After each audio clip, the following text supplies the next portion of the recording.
I'm so excited for today's lesson because we are accelerating your ability to speak Spanish by unlocking the patterns to dozens of verbs. This is where the action literally is. By now, you've refined your pronunciation by focusing on the vowels. You've built up a vocabulary of hundreds of words by recognizing cognates. You can say there is and there are with that magic word I. And you can sing along to a famous pop song. Excelente. Remember, our foundational text we're following is Madrigal's Magic Key to Spanish. And in chapter 3, she takes the radical approach of introducing the past tense.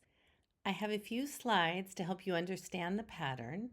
You'll practice speaking to build your confidence and improve your ability to respond quickly in conversations. And we'll end by listening to a new song. I will play it even though YouTube flagged me and we're blocked in Russia. So sorry. The good news is this video isn't monetized and we won't be interrupted by any ads. I give full credit to the artists whose music we're using to learn, and I hope you enjoy the cultural insights. Music connects us and it helps our brains remember. So let's get started. Vamos! So here's Madrigal's rationale for starting introducing the past tense rather than the present tense. So she says here, you will be able to tell what you did and saw and how it impressed you. I did this or that is the beginning of a story, whereas I do thus and such is apt to stop you cold. I eat a lot can only be followed by a few unpleasant remarks. But last night I had dinner with Joe opens up endless possibilities. So let's open up some endless possibilities for conversations and stories. She begins the past tense by starting with these cognates that we learned in the previous lesson, particularly the ones that end in acción, because we can turn them into verbs. And it works for the ones, not just that they end in ion, but they have to end in acción. That's how we can apply this rule. And when we remove that acción, if we put in AR there, that's the infinitive form. You've probably heard of AR verbs. That just means like to prepare. And we can remove that ending there. And when we put in E at the end with an accent mark, we are saying I did that in the past tense. So again, we remove the acción, and to say I, which is yo, we add the E with the accent. So we'll pronounce that E. So these are all cognates, so I know you know what they mean. So let's go ahead and practice reading. Preparé, invité, organicé, eduqué, comuniqué, transformé, informé, observé, celebré, decoré. So just by adding that at the end, we're saying I did all of those verbs in the past tense. In chapter 3, she also shows us how we can say you did those in the past tense. And this is the usted, the formal form. So we'll add the ending o, which goes for usted. It also works for he, she, and it, but we'll go deeper into that later on. Right now we're just focusing on what I did and what you did. So same verbs that we just did. Now we'll pronounce them with that o, and we'll really make sure we hit that stress because that conveys all of the meaning of the past tense, like you did this in the past tense. Here we go. Preparó, invitó, organizó, educó, comunicó, formó, informó, observó, celebró, decoró. All right, let's do a few more verbs. I had read that we can remember anywhere from 10 to 20 new words. So I know you know what these mean because they are cognates. We'll add the to say I did, or yo did these in the past tense. And we'll add the o to say you, or usted did these in the past tense. Here we go. Imaginé, imaginó. Reservé, reservó. Cancelé, canceló. Confirmé, confirmó. Recomendé, recomendó. Reparé, reparó.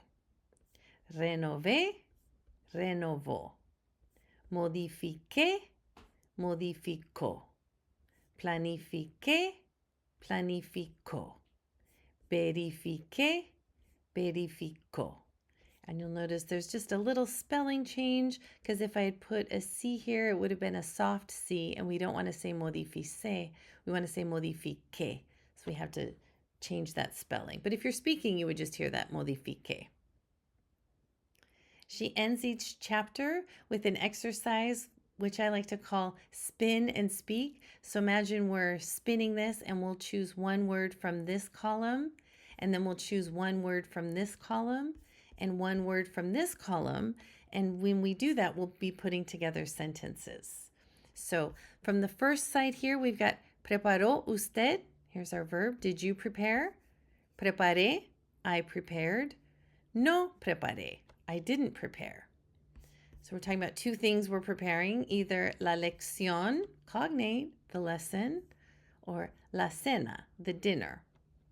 And then here, when and maybe where we could do these things. So esta mañana, esta means this, and mañana is morning. So esta mañana, esta tarde. So this tarde sounds kind of like tardy, afternoon, late in the afternoon. Para la clase, for the class. En el hotel, like in the hotel or at the hotel, or en casa, which means at home.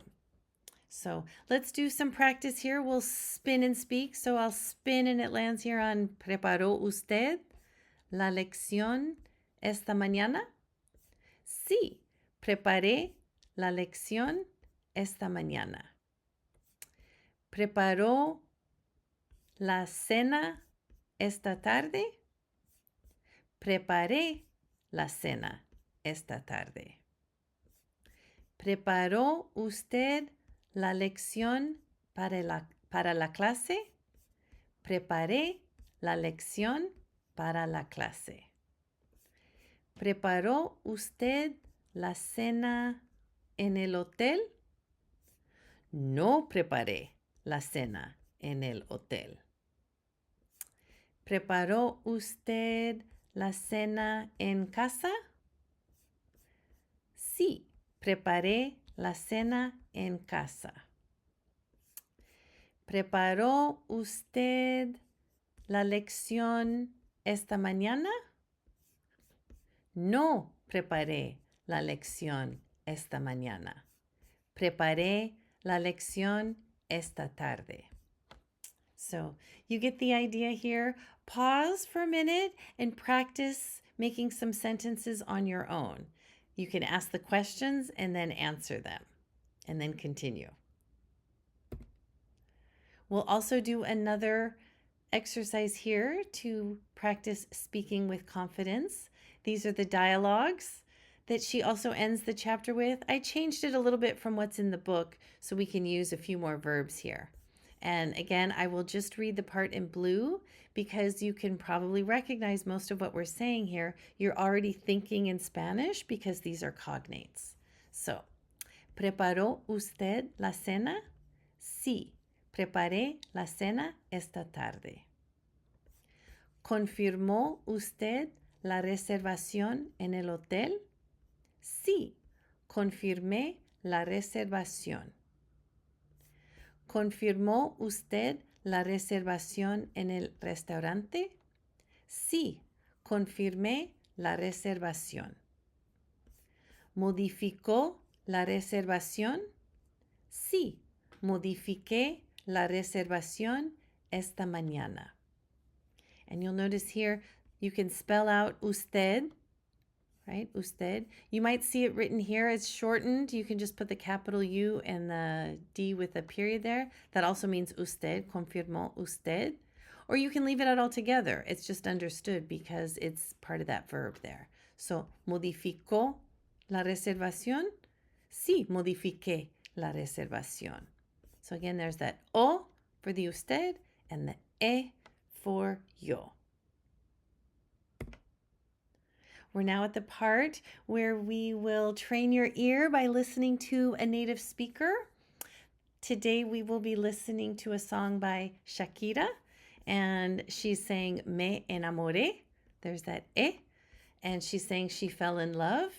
She made this song. It was released in 2017, and she was writing about when she fell in love with the soccer player Piqué, who she had met when she was making the song Waka Waka, which was the World Cup song back in 2010. You guys remember this? Global hit. So let's take a look here at the song. I just want to point out there's that past tense. Me enamoré, I fell in love, enamoré. Me lancé, which is like lanzar, like you throw yourself, you launch yourself. So she's talking about I fell in love, also me lancé. Down here, bailé, cansé. So I danced, cansé, I got tired. So, and then a few other parts here, you can see the English translation down here, but she's saying like, oh, look at that beautiful thing with the little round mouth, and she likes his little beard. So let's go ahead and listen to it, and then we'll come back in just a second. Oh, me enamoré, me enamoré. Lo vi solito y me lancé. Me enamoré, me enamoré. Mira qué cosa bonita, qué boca más redondita. Me gusta esa barbita. Y bailé hasta que me cansé, bailé y me enamoré. Nos enamoramos, un mojito, dos mojitos. Mira qué ojitos bonitos, me quedo otro ratito.